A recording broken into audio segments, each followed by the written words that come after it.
If you want to get more views that lead to thousands of hours of watch time on your videos, there are rules. You can't just create videos and cross your fingers. You will waste your time. So I'm going to give you the easiest way I know to get more views and watch time fast. In fact, I'm going to reveal a two-step tactic I just found that can literally explode your views and watch hours with about 3 minutes of work. Now, I know that sounds too good to be true, but for example, a few months ago, I posted this video, and relatively speaking, the results were about as disappointing as an unsalted pretzel. So I spent 3 minutes implementing this simple two-step tactic, and here's what happened. We went from about 10,000 views in 120 days up to 18,700 views just a week and a bit later. And as for watch hours, went from 650 all the way up to 1,355 extremely quickly, and the results just keep on coming in. But here's where it gets really exciting, because while getting an extra 9,000 views and hitting 1,300 watch hours very much pleased my ego, the thing that's cooler is that this bump in additional views and watch hours triggered the algorithm to start promoting my content more organically as well. And ultimately, that's the main way I drive millions of views and watch hours, not just to this channel, but across a bunch of the channels I work on. And the best part is, it's really easy to implement this new tactic to get thousands of views and watch hours, no matter what niche you're in or what videos you're making. So let me show you exactly how I made it happen. You see, a few months ago, I published a video about Mr. Beast, and after a bit of playing around, the video took off and created all sorts of momentum for my channel. But here's the secret, because I did things a bit differently for this video to get more views that led to a ton of extra watch time. And you can model exactly what I did no matter what kind of channel you have or what videos you post, and all you have to do is follow this two-step method. The first step is super important. It doesn't matter whether you're getting 10 views on your videos or 100,000 views on your videos. Your mission is to get every single viewer who clicks on your video to watch it all the way to the end. In other words, you need to maximize your audience retention. Now, later in this video, I'm going to give you some tips on how to do this, but first, a reality check. It's not going to be possible to get every single person who clicks on your video to watch it all the way to the end. For example, in my case, I only managed to get about 20% of my viewers to the end of my Mr. Beast video. But here's the thing I really want you to get, and that is, if you want to succeed, you can't have that mindset. You need to stop using the excuse that most people don't watch videos all the way to the end to justify why your videos aren't getting as many views and watch hours as you'd like them to. And see, this is super important, because not only is getting people to the end of your video the first step that roughly doubled the views and watch hours of this video we talked about earlier in a week or so, which we'll cover in a moment, but it also really improves the likelihood that the algorithm will promote your videos organically, which again, we'll talk about in more detail later in this video. So after step 1, which is making it your goal to get everyone who clicks on your video to watch it all the way to the end and creating your new content accordingly, the next step is the part where we literally spend 3 minutes and get your video to blow up like this one. And here's how it works. See, at the end of the Mr. Beast video I published,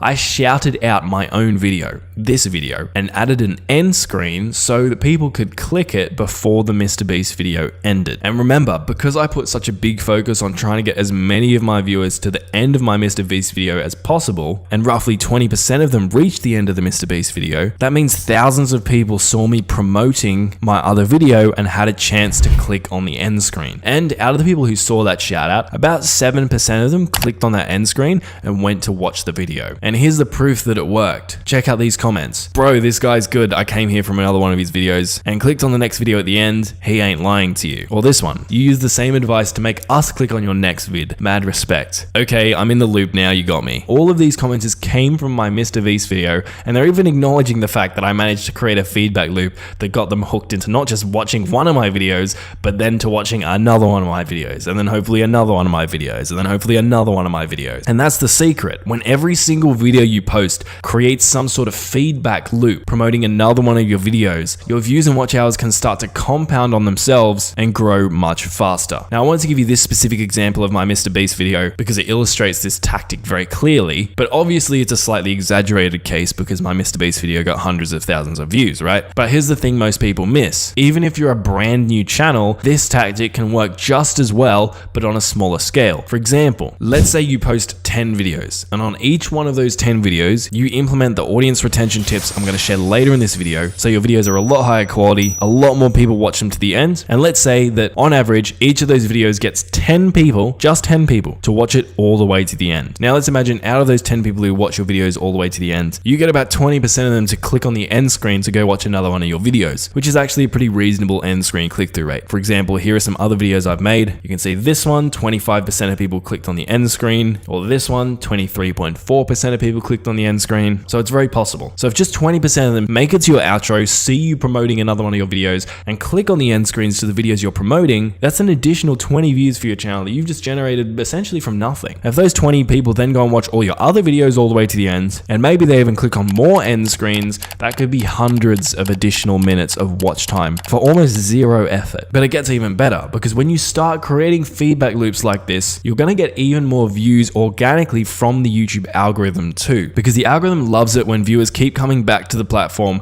and watch multiple videos in one single session. This is often called session time. Here's the proof. YouTube themselves have specifically stated that their recommendation system, which is a fancy, more technically accurate way of describing what most of us plebs call the YouTube algorithm, aims to offer viewers more videos and channels they're likely to enjoy. And if viewers are returning to your channel regularly to watch more, they're more likely to be recommended more of your videos in the future. In other words, this help article is hinting at the fact that YouTube loves session times. It loves it when viewers watch multiple of your videos and come back for more. So when your viewers watch your videos all the way to the end and then watch another one of your videos and then click on another one of your videos and get caught up in a big feedback loop binging your videos, you're more likely to trigger the algorithm to organically promote your videos to those people and other people who have similar viewing habits on their YouTube homepages. Now you might be thinking, all right, Marcus, that makes sense. That's all well and good, but let's go back to step one. How can I actually get more people to watch my videos all the way to the end so that they actually end up seeing my promotions and clicking on my end screens? Well, audience retention could be an entire video topic on its own, but I want to give you a simple exercise that could single-handedly increase your audience retention by up to 40%. So here's what you do. Next time you record a video, I want you to make it double the length that you normally would. Now, I'm not advising that you just extend the duration by adding in more filler content. I'm talking about doubling the length of your video with more legitimate content. So for example, if you're a clip compilation channel, instead of featuring 30 funny clips in your video, feature 60 funny clips in your video. If you're a Let's Play channel and you usually spend 1 hour recording your videos and cut them down to say 20 minutes, I want you to spend 2 hours recording a video and cut it down to say 40 minutes. If you're a tips and tricks channel and you normally create top 10 tips and tricks videos, I want you to create top 20 tips and tricks videos. You get the idea. Then once you've doubled the length of your video and recorded it, I want you to edit it down like you normally would. But once you finish editing it, I don't want you to post it. I want you to go away, forget about it, leave it a few days. Then come back to the video a few days later, and I want you to remove a minimum of 40 to 50% of that entire video. So only the very best bits of content remain. Now, when I say cut things out, that could include cutting out individual words and little bits of dead time within your sentences if you're speaking within your videos. But it also could mean cutting out entire sections of your video that just aren't good enough to make the top 50%. Now, usually this might seem like a super aggressive cut and that you're wasting and losing a whole ton of content. But most of the time, in my experience, this is how aggressively you should be cutting down your videos to begin with. For example, on this video you're watching right now, I just checked my recording software and so far I've spent 29 minutes rambling because I think I'm super important and everyone wants to hear what I have to say. And I'm going to stop this recording and my editor's going to come in afterwards and be like, yeah, no, Marcus, shut the up. And then he's going to get rid of the majority of my ramblings